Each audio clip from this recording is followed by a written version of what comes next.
Morning. Yeah, give him some more love, music team.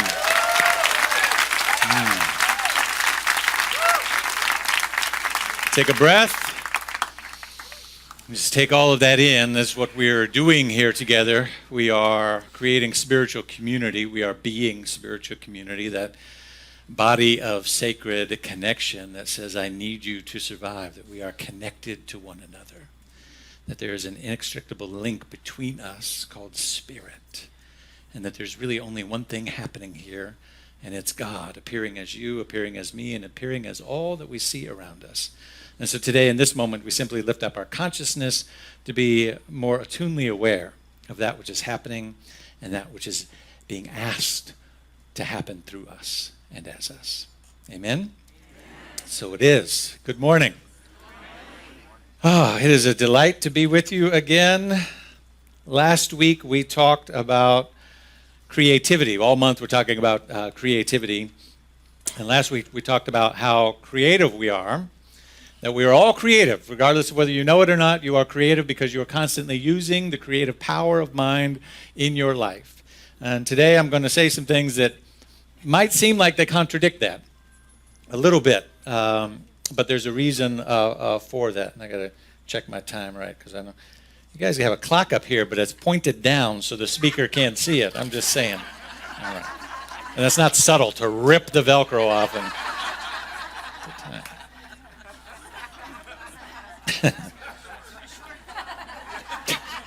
The last guy was shorter. Oh yeah, that does make a difference. It works. I see now. I see. So today we're going to build on that idea of creativity, but today we're going to talk about story. We're going to talk about creating a new story, authoring a new story for ourselves and for humanity. How many people know that we need a new story in the world today? Amen? So the world is held together by story. The billions of atoms and molecules and particles that make up who you are as a physical being is held together by a story. The entire planet, this country, our government, our system of exchange and money, our economy, the stock market. Right? What makes the stock market go up and down? People's ideas, people's thoughts, a story. It's literally a story about, well, we think, we speculate that, this is that going to happen. Right? So the world is controlled and framed by story. And so it's very important. And building on where we were last week, understanding how creative we are, the challenge that I bring to us to explore today is this idea that although we are infinitely creative and although the world is held together by the power of story, there is a problem. And that problem is that we're not very creative with the story that we tell.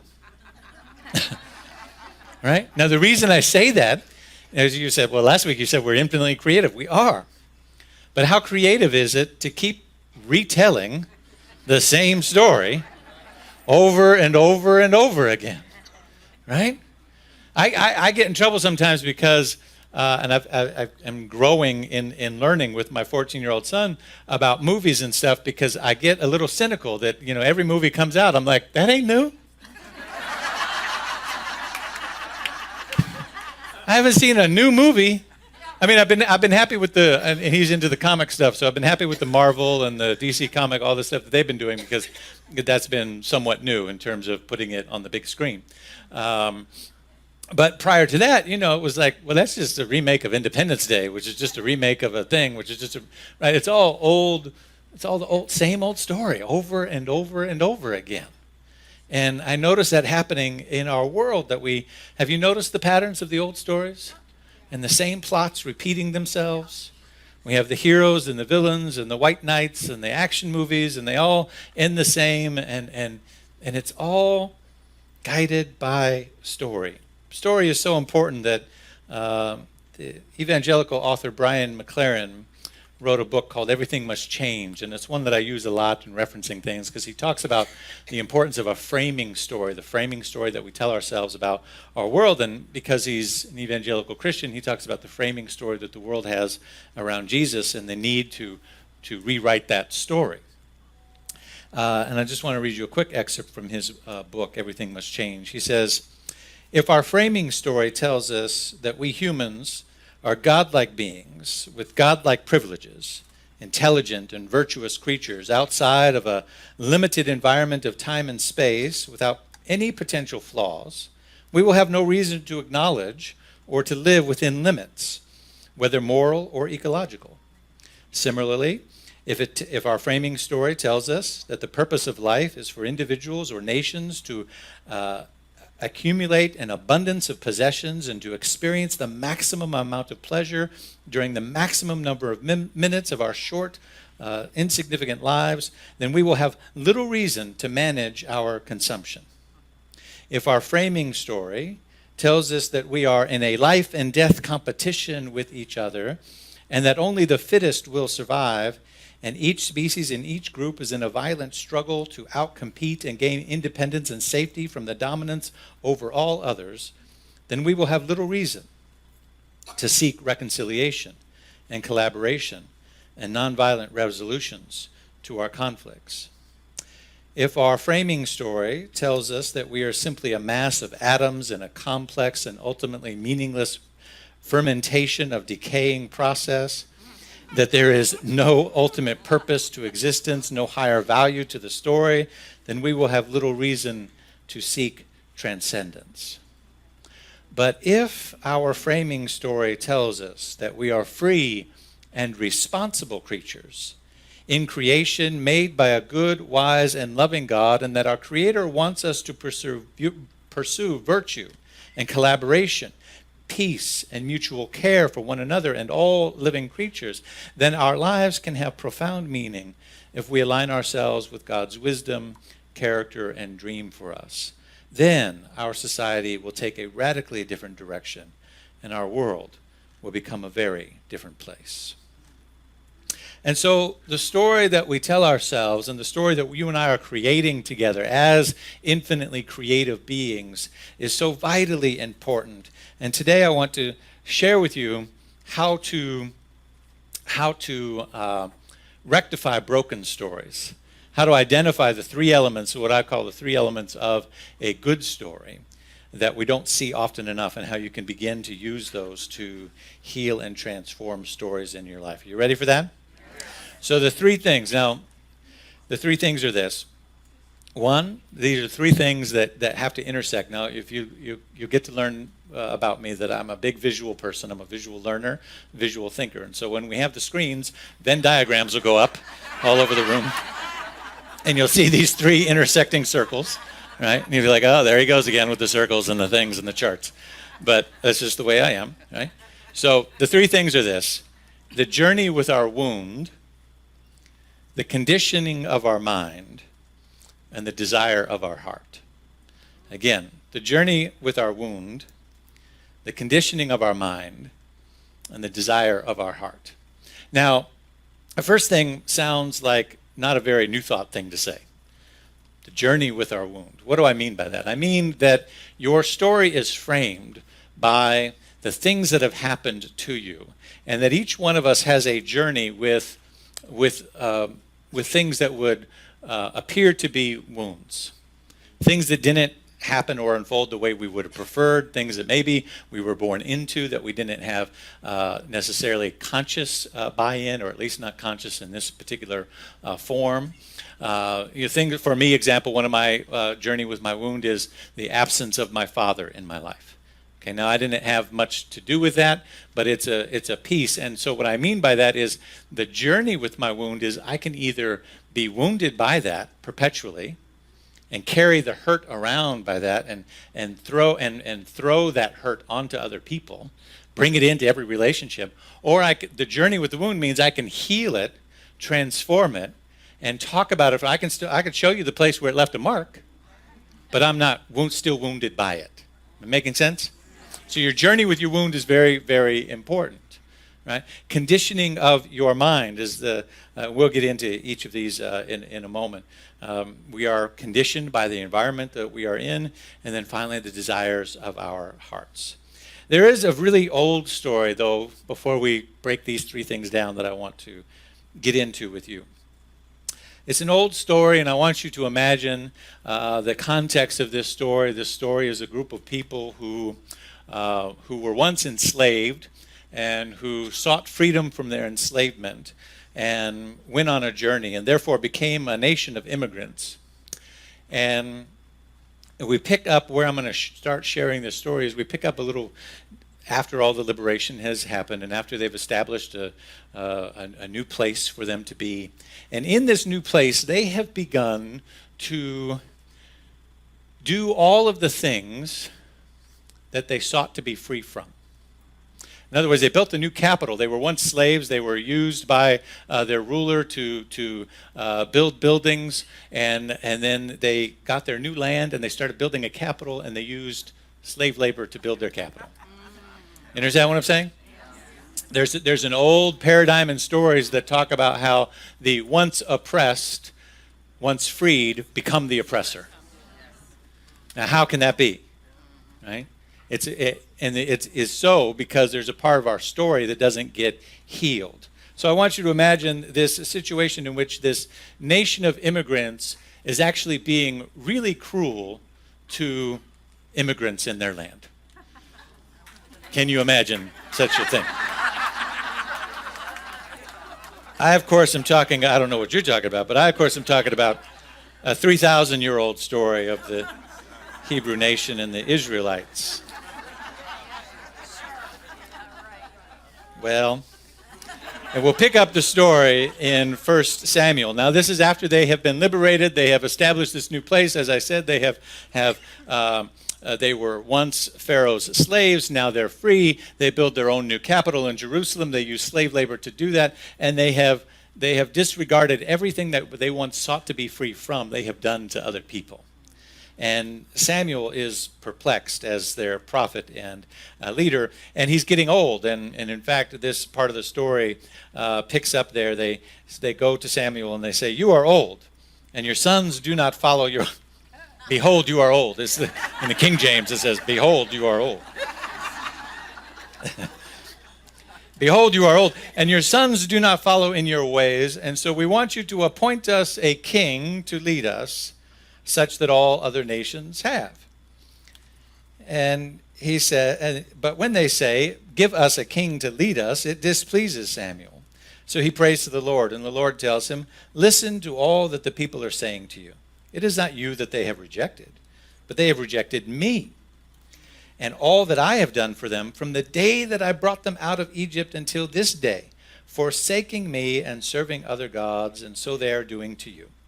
Now listen to them, but warn them solemnly and let them know what the king will do who reigns over them and what his rights will be." And now if you imagine this as a movie, this would be a really epic part of the movie. Samuel, after praying and fretting about this situation, would go back to the people and really lay it down in a way that it would just be the blockbuster moment, right? Because this description of what Samuel says, and then we'll get to the three things about the story, I promise. He says, "This is what a king who will..." You want a king? All right. I'll appoint you a king, but this is what the king who will rule over you will be able to do and claim as his rights. "He will take your sons, and he will make them serve his chariots and horses. Some will run out in front of his chariots. Some he will assign to be commanders of thousands, and some commanders of 50. Others to plow his ground and reap his harvest. Still others to make weapons of war equipped for his chariots. He will take your daughters as perfumers and cooks and bakers. He will take the best of your fields and vineyards and olive groves and give them to his attendants. He will take a tenth of your grain and of your vintage and give it to his officials and attendants. Your male and female servants, the best of your cattle and your donkey, he will take as his own. He will take a tenth of your flock, and you yourself will become his slave. And when that day comes, you will cry out in relief from the king that you have chosen, but the Lord will not hear you on that day." The Lord will not hear you on that day. But when the people refused to listen to Samuel, "No," they said, "we want a king over us. Then we will be like all other nations. With a king to lead us, go before us, and fight our battles for us." And so you see the three elements there. The number one thing in order to have a transformational story, a story of true spiritual revolution and transformation, is to heal our wounds. Last week we talked about the power of claiming independence, but that claiming independence doesn't make you free, it makes you responsible. And what it makes you responsible for is healing your wound. I can say I'm free of the condition of my father being absent in my life, but that doesn't make me free of the condition. He didn't then, if my claiming that didn't make him show up. My claiming that made me responsible for how I handle that story in my life. It made me responsible for how I carry that and how I walk with it. So I become responsible for that wound, how to heal it, how to be with it, and how to be liberated from it. So you see, you might through your affirmation get liberated from a condition, but still not be free from the wound. So some wounds don't heal because we don't address the source of the wound. And when you don't address the source of the wound, the only thing that you can really hope for in your life is to become a better version of yourself. Now, you might say, well, that's a second odd thing he said. Well, week 2, he said some odd things this week. Won't we all want to be better versions of ourselves? Don't we all want to improve and be better? I want to be a better version of myself. I want to ask you to pause on that for just a bit. Because being a better version of ourselves, I want to be a little bit better in this. I want to be a little bit better in my relationship, a little bit better in my finances, a little bit better in that. A little bit better, a version of yourself is always dependent on there being a core part of the story that is the old self. The old self that you're trying to get over is still actually the center of the story. So instead of being a better version of yourself, focusing on your version is standing in the way of you catching God's vision. You don't want to be a better version of yourself. You want to be a better vision of what God has for you, which is transformational wholeness. So you're following what I'm saying? So the first part is our journey with our wound, to really understand that. And it has perhaps come to our attention that the reason why as a nation we will never get as far as we want to get in the pursuit of happiness and life and liberty and justice for everyone until we deal with the wounds that we have created as a nation. Because guess what? La la la la la la la is not a spiritual practice.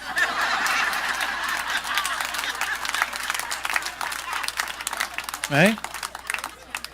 Well, let's okay, the Declaration of Independence is wonderful, but let's talk about what we did to the Native Americans, the Chinese Americans, the Indian Americans, the African Americans. Let's take a little la la la la la la la, wave the flag, la la la la la la la. That's not a spiritual practice, and that's not going to help us get anywhere. The wound is still directing traffic in this country, right? Until we deal with the wound. You can't get past it until you work through it. Secondly, condition of our mind. You have to condition yourself for the story that you want. You have to condition yourself for prosperity. You have to condition yourself for health and wholeness. You have to condition yourself for love and divine right action and divine employment or whatever it is that you're seeking in your life. Our minds are conditioning machines. We are shaped by our caregivers when we're young. The first 2 years of life are absolutely critical in the conditioning and the shaping, which is why my heart aches so deeply for what's happening at the border right now with the children, because there is such deep psychological wounding that those young people will have to deal with for generations to come, and that we will have to reconcile with for generations to come. Right? We are conditioning machines, and so if you in your own life want to be to step into the full vision of what God has for your life, you have to condition your mind. You can't just have the desire for prosperity or wholeness. You can't just have desire for relationship. You can't just have desire for whatever it is that you're seeking. You have to condition yourself to be in the groove of that new thing. That's why we come to church every week. You're conditioning yourself right now. You just go ahead, just go, oh, I'm conditioning myself. I feel so good. Right? You're conditioning it. You want to condition yourself for prosperity? That's why we pass the plate every week. Come on, talk to me, somebody. You say, I'll give when I get everything settled and everything gets worked out and I have enough money to. You want to condition yourself. I don't care if it's $1. You're conditioning your mind that you are part of the circulation of the infinite flow of God. You want to condition yourself. You want that divine right partner? Stop making meals for one person.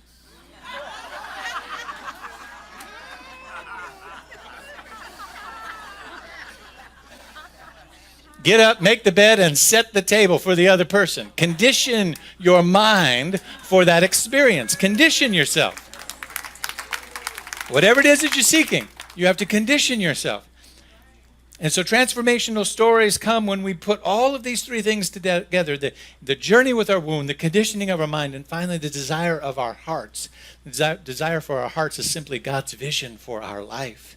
As I said before, that working on a better version of ourselves keeps us from catching God's vision of ourselves. God's vision is wholeness. God's vision is complete emancipation from discord of every nature, and that goal is sure to be attained by all. God's vision is wholeness in every regard, abundance and health. I like to say that you are a being on purpose, in purpose, and with purpose. God doesn't put something, when I say God, I'm talking about the infinite intelligence of the universe, not a person, not a gender identity, but a infinite intelligence of the universe. And when the Spirit of the living God, the infinite intelligence of the universe, puts something in place, it puts that thing in place surrounded by all of the things that that thing needs in order to thrive. And you are included in that. That's God's design. That's God's intention. That's God's desire for yourself. And so our job is to catch the vision of what Spirit wants for us. The possibility is always in God's hands. The probability is in our hands. Oh, you didn't hear me. I said the possibility is it possible? Yes, it's possible. Anything you want, anything you desire for your heart is possible because God, you know the line, with God all things are possible. With God all things are possible. But through you, things only become probable. You become the point of intersection between God's vision and the reality of your life. And so you're responsible for taking the possibility into probability by your working it, by your healing the wound, by your conditioning of your mind, by setting the environment and being the vehicle through which that vision can come. Yes, God, all things are possible, but you become the place through which the probability of Spirit moves into this world. Are you following what I'm saying? And so, Paul Tillich, one of my favorite theologians, Paul Tillich says, when destiny leads one to the edge of your being, you stand before the decision to either fall back on that which you have always known or else to transcend yourself. When destiny leads one to the edge of your being, you stand before the decision to fall back upon that which you have always known or else to transcend yourself. And so we begin to truly understand the journey with our wound, to no longer let our wounding guide and direct us, to no longer seek attention for the bad things that have happened to us, but to come into healthy relationship with everything that has occurred in our life, that I don't ignore it. I don't try to talk like it never happened, but I'm able to speak about it in a way that says, this is just what is so, and it's part of me. It's part of what has made me who I am today. It's part of my journey. It's part of my makeup. It's part of my DNA. I can't change it, but I can transcend it. I can overcome it by being in a new relationship with the reality of the journey that I have been on. And if that's true for me, then that's true for this nation. If that's true for me, then that's true for this spiritual community. If that's true for me, then it's true for all of humanity, including the children that are at the borders right now. It's true for everyone.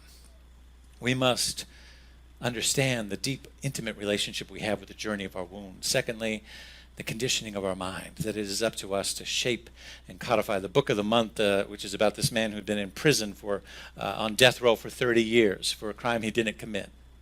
When you read that book, what you understand is the conditioning of his mind. In his mind, he was free. He always maintained his innocence. In his mind, he was innocent. And while the conditions around him didn't change for 30 years, the condition in his heart never wavered.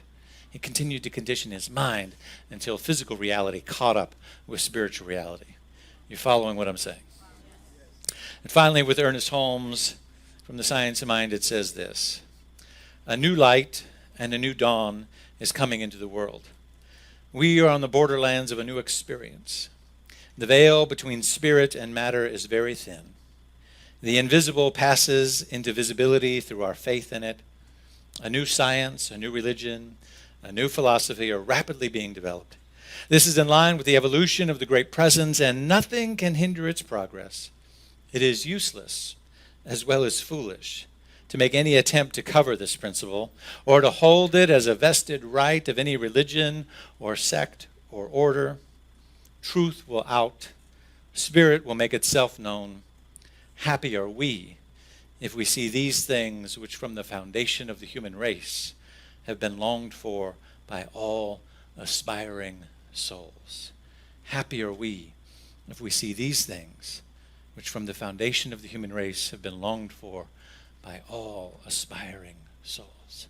My friends, what I know is that we are on the beginning of an amazing journey together. A journey of Spiritual Living Center of Atlanta, a journey of humanity, a journey in which we are being invited to create and craft new stories. We are being invited to craft a new story of what it is to be spiritual community, to be so engaged in the process of spiritual education and the inspiration. Do you believe that it's possible, not even possible, but probable, that a community such as ours can actually transform the planet, beginning with our own city, beginning with our own county, beginning with our own neighborhoods, that we can take any topic you want, take race relations, take the environment, to take the economy, take something, and say that we can hold the vision, that we can understand the desire of our hearts and that which has been longed for by all aspiring souls. We can do the spiritual work to heal the wound and the conditioning of the mind, and that we can create a transformational presence that leaves this place different than it has ever been before. Do you believe that? Yes. I absolutely believe it with all of my heart and soul. I had a meeting last week with Baji and with Tom, and I learned that DeKalb County has not claimed its monument from the National African American the monuments for all the lynchings that have happened. Counties have them; they're there to be claimed, and counties can claim them and bring them home. The NAACP here locally is working on that. I haven't talked with the board yet, but I want to be so bold as to say Spiritual Living Center of Atlanta will partner with the NAACP to make that happen.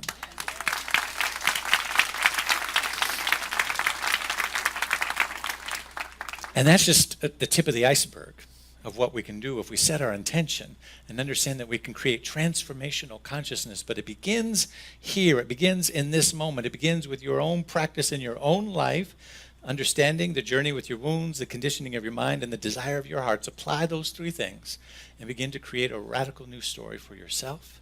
And together we will create a radical new story for all of humanity. Let's pray together. So I invite the practitioners to come forward. I invite you to take a deep breath.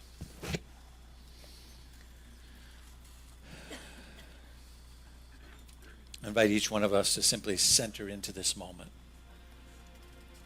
As we surround this congregation, this community, this gathering, this space of Sacred Heart, this place that welcomes all faiths and all journeys and all paths and all walks of life. In this moment, we simply acknowledge through the breath that there is one life, one power, one presence. It is the life, the presence, and the power of God itself, the infinite intelligence, the divine design and idea of the universe itself is here now. It's expressing through you and through me and through all life and all creation, and I am grateful to be in one with this breath and in this place. As we unify with this presence, we lift up our mind and consciousness to catch a vision of what Spirit would have for us this day. A vision for our life, a vision for our relationships, a vision for our finances, a vision for our families, for our children, and for all children. We include in the sacredness of this dynamic vibration of wholeness that seeks you and I as its outlet and Spiritual Living Center, as its dynamic place of expression. We include in that the children at the borders. We include the men and women separated from their families. We include those seeking refuge in New Orleans and the surrounding Gulf Coast areas from floodwaters. We include all who are seeking reconciliation with their families, with their God, with their wholeness, with their health. I send a blessing to every spiritual center, every mosque, every temple, every dynamic place where two or more are gathered together that are doing this same work this day. We affirm and acknowledge each place where they are, that this good work is happening. We are part of a magnificent network of consciousness. that is wrapping all of this in loving prayer this day. And it's come centered back to us, that each one of us understand exactly what is mine to do in this moment, to step into the new story of my own life, and to help participate in the liberation of the planet through my own action. For this and so much more, I'm truly grateful and thankful for this spiritual community. I'm truly grateful and thankful for this dynamic day. I'm thankful and grateful as I simply release this prayer and allow it to be. And together we say, and so it is. Thank you. Peace and blessings.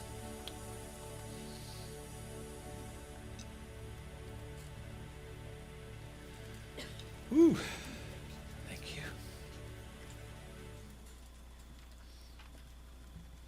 Do I get to collect money? Oh, good. Please do that. This is our time of offering, our time of circulation. I invite the ushers to come forward to remind you that we have our Rev It Up envelopes in the bulletin, I believe, today. You see we've moved up to just under $9,000, so thank you very much. Please keep that coming, yes. A reminder that is for all of the overlap of salaries with David Aurelio staying on, which, by the way, I'm very grateful for. Yes, amen. So we get some training and get to learn, to just show it. Here's the keys, bye.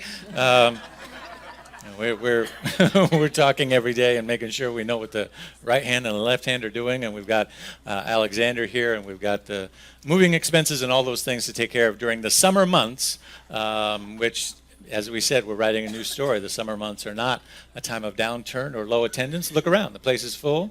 You are proving we're writing a new story. So don't forget that Rev It Up campaign, because it takes all of us together. And then, of course, our regular tithes and offerings. This is our time to circulate, to be a part of matching the vibration of our hearts, as I like to do each week, matching the gratitude with generosity and finding that place of harmonic convergence between the two, that my generosity matches my gratitude in this day. Last week I signed up to be a pledger, so that I'm automatically pledging every week, every month to this spiritual community, because this is my home now, and this is a place through all of you that I draw my inspiration. And so if you're not a pledger yet, I invite you to participate in that as well. So hold the gifts in your hands, whatever form they take, and let us bless them with these words. I have an affirmation, don't I? Bear with me. I know it's in here. There it is. I said it's in the book. All right, let's do our affirmation for grateful giving. I live in a universe of abundance.